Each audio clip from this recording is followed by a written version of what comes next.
If you want to continue to follow our adventure, click subscribe. So you don't miss anything, click the bell notification. Hello, Lost on the Road subscribers and followers. Well, we made it back to Missouri. In Missouri, they have what's called conservation areas. Really what it is just huge plots of land that have usually been donated to the state. Usually fishing, usually hunting, sometimes camping. You really never know if you can camp there or not. So you just have to come down and look. And hopefully they'll have a little pamphlet that you can look at. It says camping or no camping. I grew up camping in a lot of these conservation areas. And the neat thing about it is not a lot of them are advertised on social media for some reason. I mean, there's a few that are.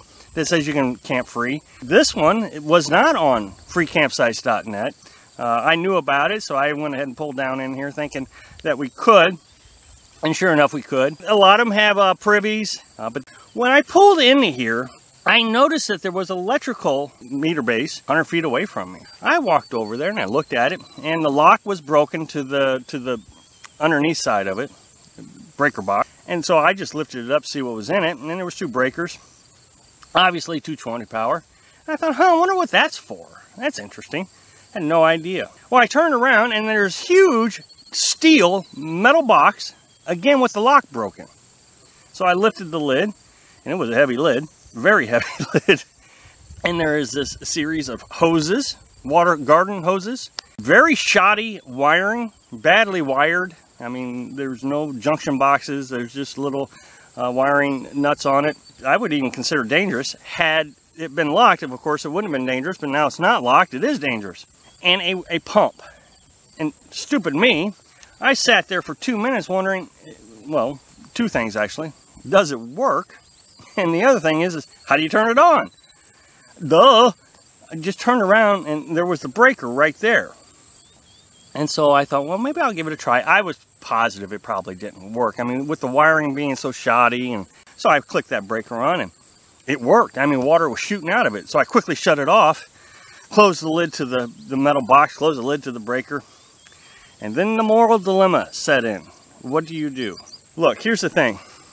You're walking down the road and you see a billfold. You're hungry, tired, thirsty, and you see a wallet. You pick it up and there's thousands of dollars in it. Enough to change your life. And you think, what do I do with it? Do you send it back or do you spend money? And so, I mean, really, that is kind of the dilemma that I felt like I was in. Here we are, we could use some water. It would make our lives a lot easier if there was water here. But it's obvious that they didn't want you in the water. So, let's think about best case scenario. That some hiker got lost out here, which is quite possible because when I was hunting years ago, I was in a conservation area and I got lost. I was lost for several hours before I found a road. So it's quite easy to get dehydrated while you're lost. So maybe a hiker, you know, best case scenario, walked up on that and thought, man, I gotta have a drink of water. I gotta have a drink of water. And so he busted the locks. Okay, so now the locks are busted. I stumble upon it and I see it and I got this moral dilemma. Do I use it or not? I didn't use it. And I'm not going to use it. And here's why I'm not going to use it.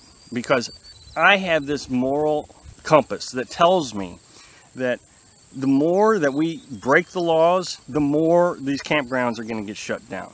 The more we destroy things, the more these things are going to get shut down. I've told you several times that there's this YouTuber crossing into the Canadian border, and right before she got into the Canadian border, she says, the rules and the laws do not fit us. Nomads. Well, yeah, they have to. They have to because they're going to start shutting things down, and they have been shutting things down. I just got a comment from Trey, well, several comments from Trey, who says he's been traveling all summer, and they keep closing down more and more of his favorite campgrounds. Roads are destroyed, can't get his campers down. Gates are closed, and I really do believe this is why. It's because people come along and they violate these. And I realize this is not a rule. There was no rule saying I couldn't have the water, except there was a lock on there on both components. There was a lock, which clearly said do not use to me. So if I walk right up to the line and say breaking the rule and say and spit in their face and then walk away and say, well, you can't touch me. You should have fixed it. You should have fixed the lock. Then I would have known that I couldn't use it. And so you walk this gray area. Well, I'm not going to walk the gray area, and I'm not going to spit in their face constantly, because eventually they're going to get tired of getting spit in the face. And they're just going to say, well, heck with it, I'm going to close this place down. And I know they do, because I've seen conservation areas. When I was a kid, there was lots of conservation areas you could camp at, and now that I'm older, they don't allow camping there.